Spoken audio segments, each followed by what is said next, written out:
Alright, Piuma. This is probably one of the more prestigious climbs in the Santa Monica Mountains. Probably up there with Latigo and now Yerba Buena, but on the shorter side. We're on board with the Skydio 2 autonomous drone right now. Just getting it set up here. And that's a GPS beacon in my pocket in case it loses sight of me. Made for some pretty cool footage from the back. I might try it with some different angles. And there's my car that we're zooming past on the right there. This climb, it's pretty consistent all the way up if you haven't ridden it before. It's about, I think, 5% average. I'll put the metrics up in the corner though. I knew that I'd be going for the KOM around 17.5 minutes. And I've done power around 410 for 20. So my goal for this climb was 420 watts for the effort, but I wasn't sure how the legs were going to feel, so I haven't done any efforts this short in quite a while. But just hugging the white line there, get the shortest line through the corner. And I'm trying to get as aero as possible right now because we're going about 16, 17 miles an hour, and it makes a huge difference at that point. You'll have to excuse the mismatched wheel. I ordered some new wheels, but got the wrong adapter for the rear wheel. So we're running the Mavic 45mm on the back and the Hunt 54 on the front with carbon spokes. This video's in 4K, 60 FPS. Looks pretty smooth and silky right here where I'm watching it. We had a bit of a west wind today. It was kind of hard to predict what the wind was going to look like. I was seeing some pretty dramatic changes in the forecast leading up to this, but on the day it was mostly pretty still, to be honest.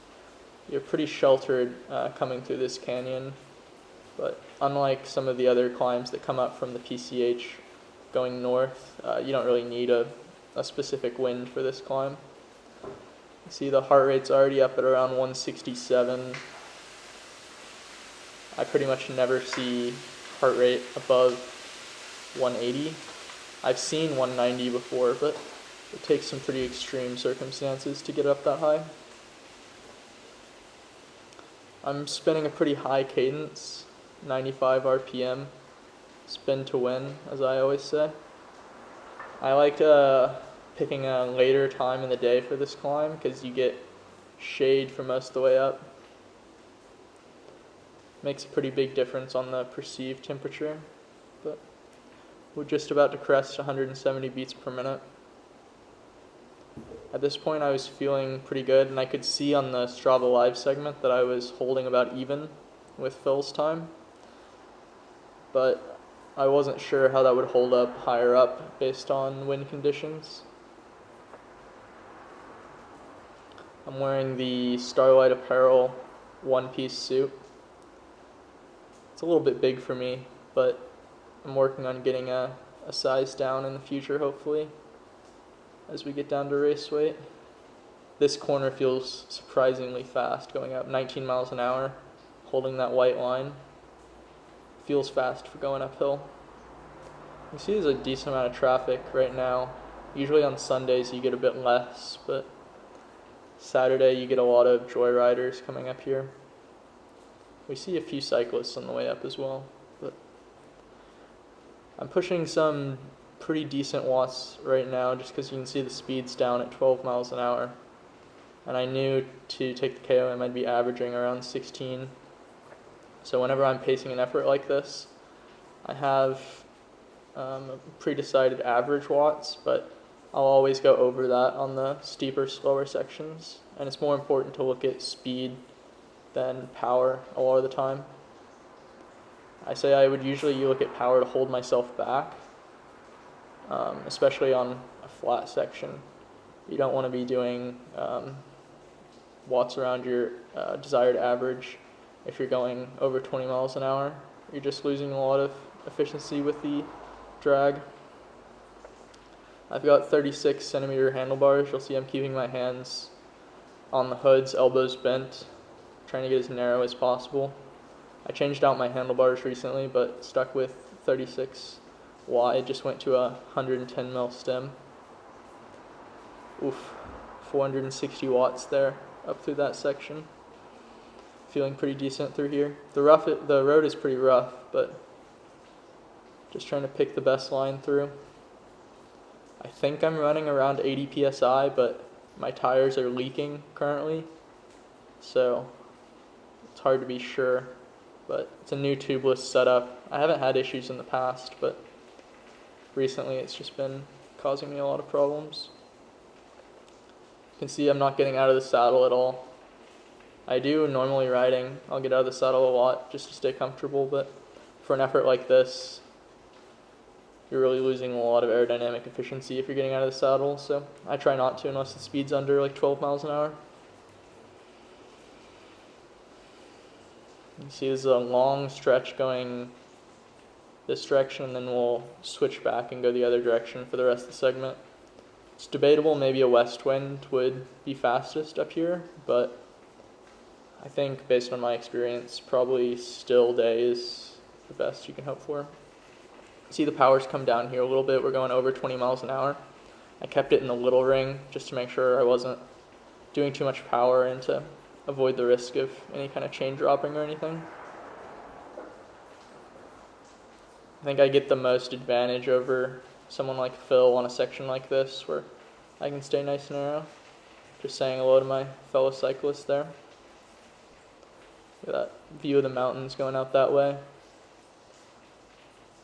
Looks awesome. Looks like something out of Mars, but we haven't gotten much rain this winter, unfortunately. At least no fires so far.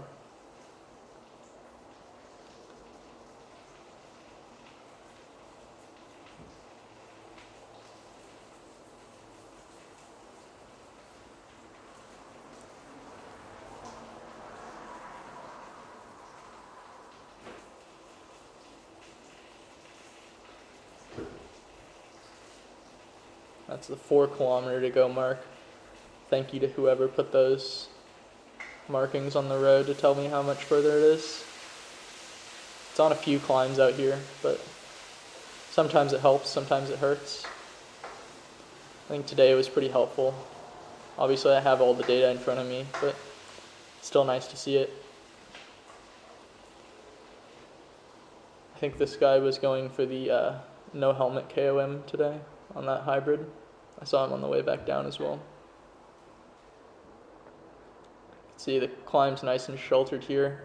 Big wall off to the right, keeping any wind from coming through here.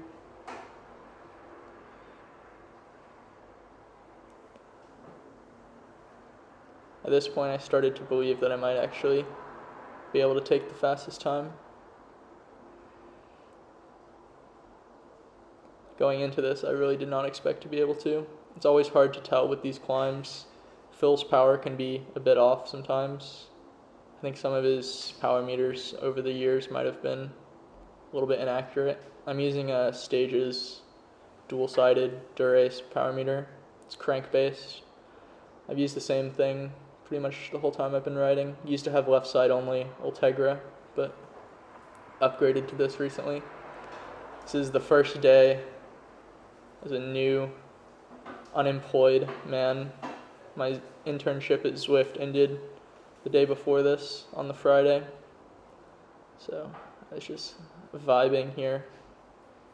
11 miles an hour, trying to keep it around 420 right now. I was starting to suffer a little bit, but see 8% gradient, 9%. This is probably one of the steeper sections.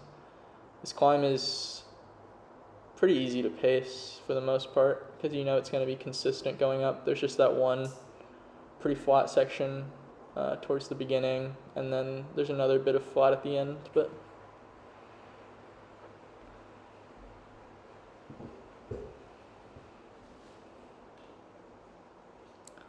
I even took my water bottles off for this effort. That's how you know it's real. This view up here to the right is amazing. You can see the Channel Islands off to the side there. See some boats on a clear day. You'll see shipping containers out there as well. Really pressing on here.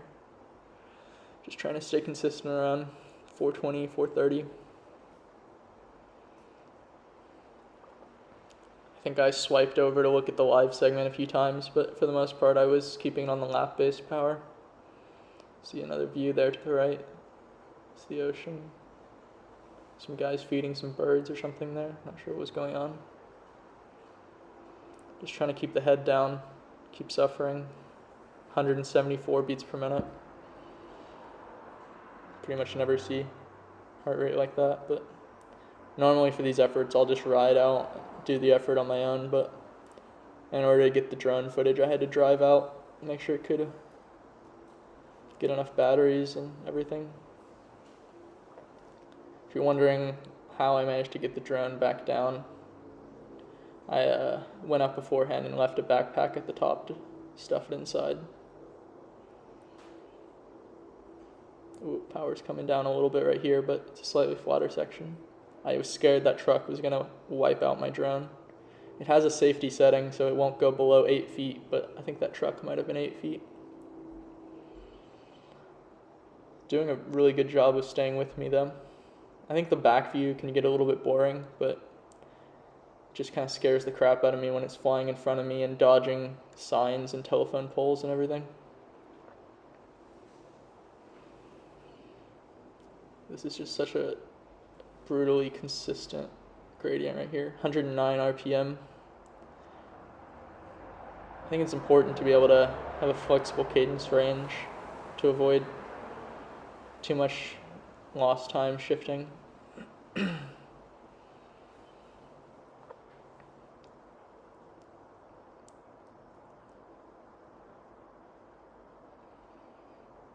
a long section in the sun right here,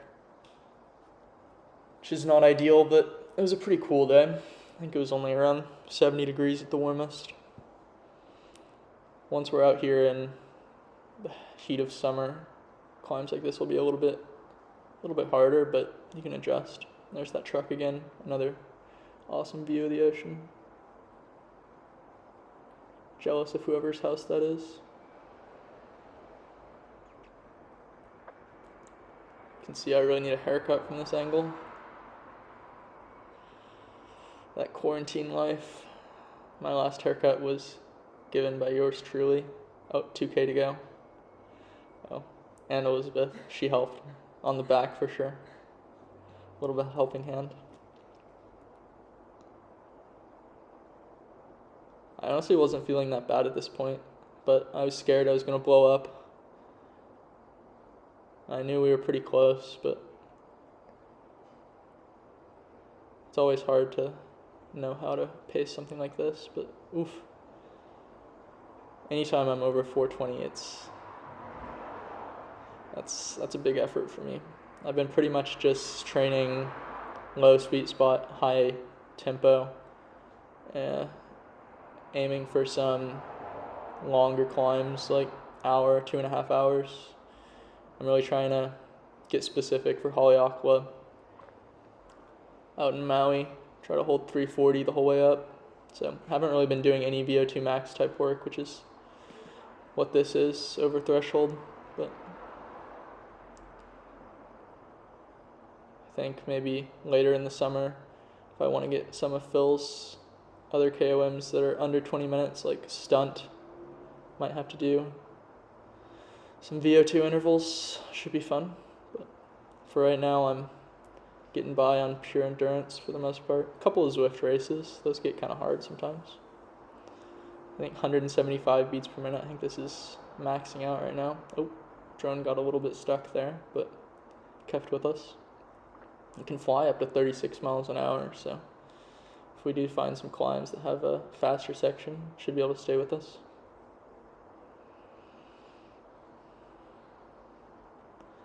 This is one of the hardest stretches. You can just see so far into the horizon. But once you get to that corner, it flattens out a little bit towards the end, so You're just looking ahead, suffering, trying to stay on it. I told myself just hold 420, 430 up to that corner, and then if we need to die, we can. Sometimes you'll get a big crosswind from the right here, but not today. Nice and calm.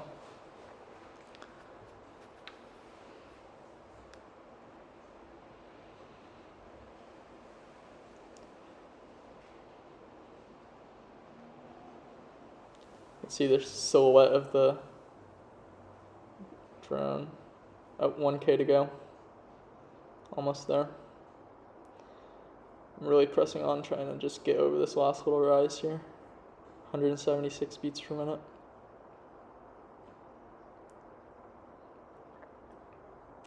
I've done better numbers than these before, but not recently. I weighed in 155 this morning before this effort, so you can do the watts per kilo measurements yourself. This is where it starts to flatten out. I'm just trying to accelerate getting on the drops. I'm really suffering here. I find I can just eke out a couple watts on the drops sometimes, but down below 400. But it's flattening out, so it's not a big deal. 19 miles an hour, 20 miles an hour.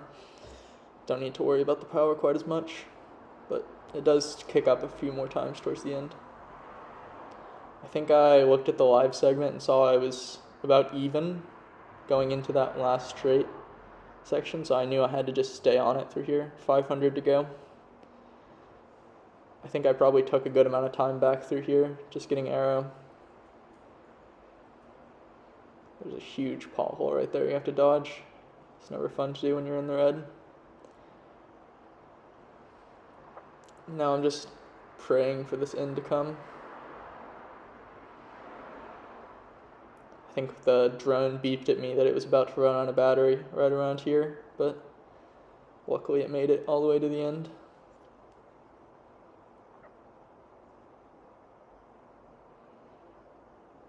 Staying nice and fluid.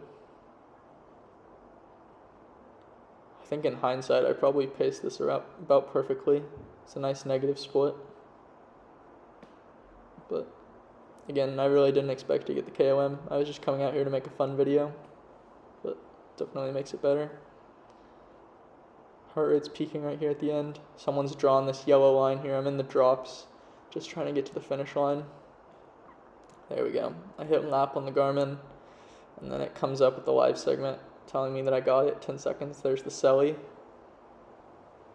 Getting lit. The backpack I dropped off is like right around there somewhere, but I think I'm going to pull into this driveway just to catch the drone. Normally I use my Whoop strap for heart rate, but today we were on the Polar chest mount just for the accurate data for y'all. I honestly didn't even feel that bad at the end. I think I give a little bit of celebration here. I got to pull out my beacon and tell the drone to land though, because it's about to. There it is.